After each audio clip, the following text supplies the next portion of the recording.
اللہ تبارک و تعالی نے بنی نو انسانیت کی ہدایت کے لیے انبیاء علیہم الصلوات والتسلیمات کا سلسلہ شروع فرمایا۔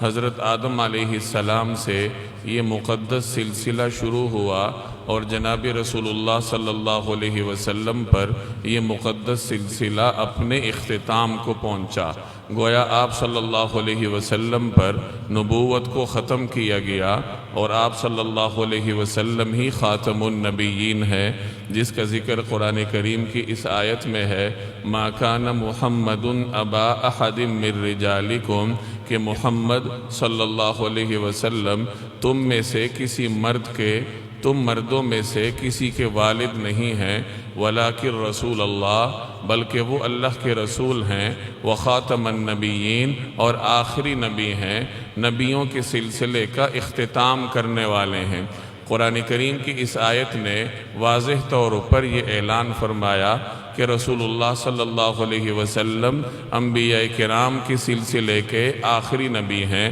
جس کا تذکرہ آپ صلی اللہ علیہ وسلم نے بھی اپنی متعدد روایات میں فرمایا۔ چنانچہ معروف روایت ہے، انا خاتم النبیین لا نبی بعدی، میں آخری نبی ہوں اور میرے بعد کسی نبی نے نہیں آنا۔ یہاں یہ سمجھ لیجئے کہ ختم نبوت کا مطلب تکمیل نبوت ہے۔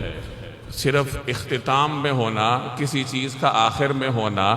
اس میں کوئی خاص عظمت نہیں ہوتی، جیسے یہاں سے لکیر شروع ہوئی یہاں ختم ہوئی، صرف اختتام میں ہی فضیلت پوشیدہ نہیں ہے، بلکہ اس اختتام کا مطلب تکمیل ہے کہ جناب رسول اللہ صلی اللہ علیہ وسلم اللہ کے آخری نبی ہیں، آپ خاتم النبیین ہیں، یعنی آپ صلی اللہ علیہ وسلم پر اللہ تبارک و تعالی نے انبیاء کرام کے سلسلے کو مکمل فرمایا، دین آپ پر مکمل فرمایا۔ تو ختم نبوت کا مطلب تکمیل نبوت ہے، اللہ کے دین کی تکمیل کا اعلان ہے، اور یہی جناب رسول اللہ صلی اللہ علیہ وسلم کی عظمت اور شرف کی بات ہے کہ اللہ تبارک و تعالی نے آپ صلی اللہ علیہ وسلم پر دین کی تکمیل فرمائی۔ چنانچہ ایک روایت سے بھی اس کا مفہوم ثابت ہوتا ہے، آپ صلی اللہ علیہ وسلم کا ایک ارشاد ہے کہ انبیاء کرام کی مثال ایک عمارت کی مانند ہے،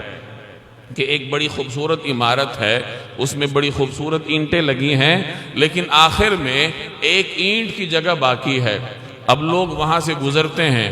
عمارت کی خوبصورتی کو دیکھ کر خوشی کا اظہار کرتے ہیں، اور اس خالی اینٹ کی جگہ کو دیکھ کر تعجب کرتے ہیں کہ یہ جگہ خالی کیوں ہے۔ اور پھر آپ نے فرمایا کہ انبیاء کرام کی اس عمارت کی آخری اینٹ کی جگہ میں نے مکمل کی ہے، میں وہ آخری اینٹ ہوں اور میں نے اس مبارک تعمیر کے سلسلے کو مکمل کیا ہے۔ تو گویا کہ آپ صلی اللہ علیہ وسلم کی تشریف آوری کے بعد انبیاء کرام کی جو عمارت ہے، انبیاء کرام کا جو مقدس سلسلہ ہے، اس کی تکمیل ہوئی، اور جب کوئی چیز مکمل ہو جاتی ہے تو پھر آگے اس کو جاری رکھنا عقل کے بھی خلاف ہوتا ہے۔ اس لیے اللہ تبارک و تعالی نے آپ صلی اللہ علیہ وسلم کے بعد کوئی نبی نہ بھیجنے کا اعلان فرمایا۔